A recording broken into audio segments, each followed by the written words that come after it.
Good morning students. देखिए आज हम लोगों को क्लास 5 की हिंदी का 15 चैप्टर पढ़ाने जा रहे हैं। देखिए चैप्टर का नाम है यमुना नदी की कहानी। देखिए जैसा कि हम सब लोग जानते हैं कि प्रयागराज में गंगा, यमुना और सरस्वती तीनों नदियों का संगम है।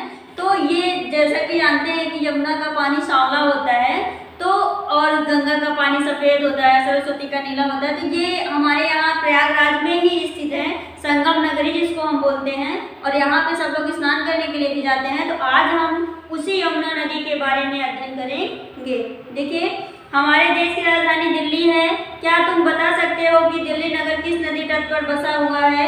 क्या तुम जानते हो कि कृष्ण जी किस नदी के किनारे जन्मे, पले और बड़े हुए? उत्तर है यमुना नदी, जिसे लोग प्यार से जमुना भी कहते हैं। यमुना की कहानी यमुनोत्री से शुरू होती है। यमुनोत्री एक पहाड़ी चोटी का नाम है जो हिमालय में है। इस स्थान को तुम मानचित्रावली अर्थात एटलस में ढूंढ सकते हो। थोड़ा और बड़े हो जाओ तो अपने साथियों के साथ तुम यहाँ का भ्रमण भी कर सकते हो। यमुना की कुल लंबाई 1376 किलोमीटर है। इतनी दूरी तक पानी को ढोने के बाद यह अपने से बड़ी नदी गंगा में मिल जाती है। दो नदियों के मिलन की जगह को संगम कहते हैं। ऐसी मिलन स्थलियों को प्रयाग भी कहते हैं, जैसे देवप्रयाग, रुद्रप्रयाग और कर्णप्रयाग। वहाँ विभिन्न नदियों का संगम होता है। इलाहाबाद को प्रयागों का राजा मानकर प्रयागराज कहते हैं, क्योंकि यहाँ दो बड़ी और पवित्र नदियाँ अर्थात गंगा यमुना मिलकर एकाकार हो जाती हैं। इलाहाबाद के संगम को त्रिवेणी भी कहा जाता है, क्योंकि यहाँ किसी जमाने में 3 नदियाँ गंगा, यमुना और सरस्वती का संगम होता था। सरस्वती नदी अब विलुप्त हो गई है। अनुमान है कि इस नदी के पानी में इतनी मिट्टी बहकर आती रही होगी कि हजारों साल में उस मिट्टी का थोड़ा थोड़ा अंश तलछट के रूप में नदी को पाटता गया और एक दिन ऐसा आया कि पूरी नदी ही पट गई अर्थात तलछट की मिट्टी से भर उठी। यदि सरस्वती नदी की तलछट की सफाई करके किनारे वाले लोग नियम पूर्वक करते रहते तो पूरी की पूरी नदी के गायब हो जाने की नौबत ना आती। सोचो कि नदी के लुप्त हो जाने से उसके किनारे बसे हुए गांवों पर क्या बीती होगी। फसल की सिंचाई के लिए पानी नहीं, मनुष्य और पशु को पीने के लिए पानी नहीं, नहाने धोने और सफाई के लिए पानी नहीं।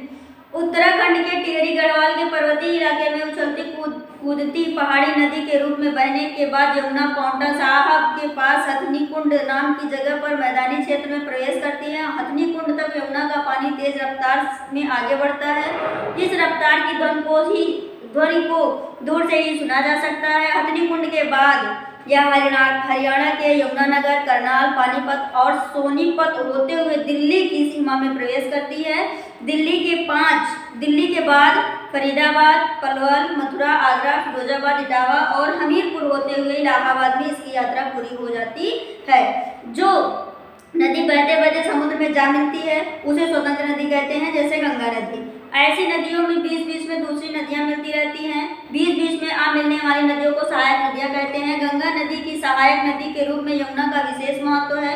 हर नदी का एक जल ग्रहण क्षेत्र होता है। जल ग्रहण क्षेत्र उस संपूर्ण क्षेत्र को कहते हैं जहाँ से नदी में जल आ जा सकता है। अतः जल ग्रहण क्षेत्र की हर मानवीय गतिविधि नदी के जल को प्रभावित कर सकती है। यमुना नदी का कुल जल ग्रहण क्षेत्र 3,45,848 वर्ग किलोमीटर है, जिसमें 6 राज्य शामिल हैं। इनके नाम है उत्तर प्रदेश, हिमाचल प्रदेश, हरियाणा, राजस्थान, मध्य प्रदेश और दिल्ली। यमुना की प्रमुख सहायक नदियां हैं चंबल, हिंडन, टोंस, बेतवा और केन।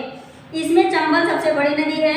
यमुना के प्रतिवर्ष लगभग 100 अरब किलोमीटर जल बहता है। कुल प्रवाही जल का 80% भाग 3 बरसाती महीनों में बह जाता है, इसलिए अन्य ऋतुओं में यमुना नदी में कम पानी रहता है। सम्राट फिरोज शाह तुगलक ने यमुना से निकलने वाली पहली नहर खुदवाई, जो हरियाणा के हिसार जिले तक जाती है। बाद में बादशाह अकबर ने इसकी एक शाखा दिल्ली तक खुदवाई।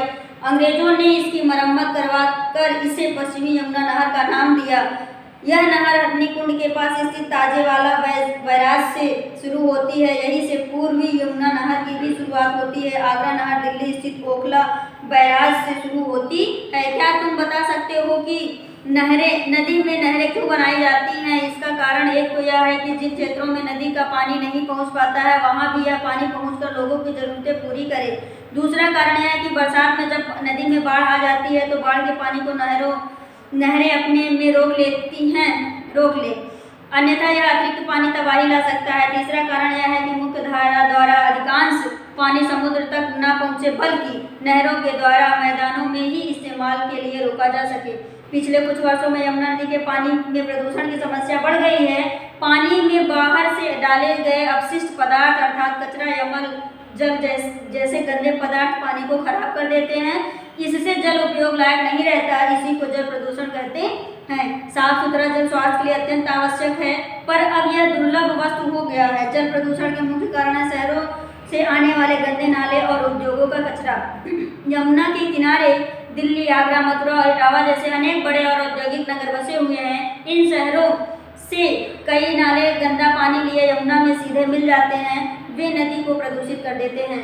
शहरों की नगर पालिकाओं और नगर निगमों का यह कर्तव्य है कि वे शहर के गंदे पानी को साफ करने के बाद ही उसे नदियों में मिलने दें, पर बहुत कम नगरों में गंदे पानी को साफ करने की सुविधा उपलब्ध है। यमुना नदी के किनारे स्थित 8 प्रमुख शहर से लगभग 16 लाख लीटर गंदा पानी और कचरा प्रतिदिन नदी में आ मिलता है। विकसित देशों की तरह हमारी नदियों में प्रदूषण का मुख्य कारण औद्योगिक निस्राव नहीं है। उद्योग धंधे तो केवल 20% प्रदूषण के लिए जिम्मेदार है। शेष 80% प्रदूषण घरेलू मल जल और शहरी कचरे के कारण होता है। शहरी कचरे या मल जल के मुख्य रूप से कार्बोनिक पदार्थ होते हैं जो पानी में मिलने पर ऑक्सीकृत होते हैं। बोलचाल की भाषा में इस प्रक्रिया को सड़ना कहते हैं, किंतु वैज्ञानिक भाषा में ऑक्सीकरण है। जल में वायु की अपेक्षा ऑक्सीजन की मात्रा कम हो जाती है। ऑक्सीजन सभी जीवों के लिए आवश्यक तत्व है। पानी में ऑक्सीजन की कमी होने पर मछलियां मरने लगती हैं। सामूहिक स्नान, धार्मिक अनुष्ठान, मवेशियों की नहलाने, नदी किनारे मुर्दों को जलाने तथा छोटे शिशुओं को मवेशियों के शवों को नदी में बहाने से भी प्रदूषण होता है। सामूहिक स्नान के समय रोगों को फैलाने वाले अनेक बैक्टीरिया, वायरस और कवक पानी में फैल सकते हैं। धार्मिक अनुष्ठानों के समय नदी में पत्तियां, फूल, दूध, दही, सिर के बाल, आटा, अस्थियां और राख डाले जाते हैं। इनसे भी प्रदूषण में वृद्धि होती है। पानीपत, सोनीपत, दिल्ली, मथुरा और आगरा में अनेक कारखाने हैं। कारखानों में भी पानी का उपयोग किया जाता है। उपयोग के बाद बचा गंदगी लेकर वापस आ जाता है। इसमें कई विषैले पदार्थ भी मिले रहते हैं। जब उद्योगों का पानी नदी के पानी में मिलता है तब प्रदूषित होने के साथ साथ यह पानी जहरीला भी हो जाता है। ऐसा पानी इस्तेमाल लायक नहीं रह जाता। मथुरा में कपड़ों की रंगाई के कई कारखाने हैं जिनसे रंगीन पानी निकलकर यमुना में मिल जाता है। इसके प्रभाव से यमुना का पानी रंगीन हो जाता है। यमुना नदी में बरसात को छोड़कर बाकी ऋतुओं में पानी की कमी हो जाती है। अधिक पानी में जब गंदा पानी मिलाया जाता है तब उसका प्रभाव अधिक नहीं पड़ता। इसके विपरीत कम पानी में थोड़ा प्रदूषण भी प्रभावी होता है। यमुना नदी की स्थिति ऐसी ही है। पिछले कुछ वर्षों के दौरान यमुना नदी की सफाई के लिए अनेक योजनाएं बनाई गई हैं। भविष्य में यमुना नदी संभवतः कुछ साफ हो जाएगी। हम सबका यह कर्तव्य है कि नदियों को साफ रखने में हम मदद करें। नदी के किनारे या नदी में बेकार चीजें नहीं फेंकनी चाहिए। Thank you.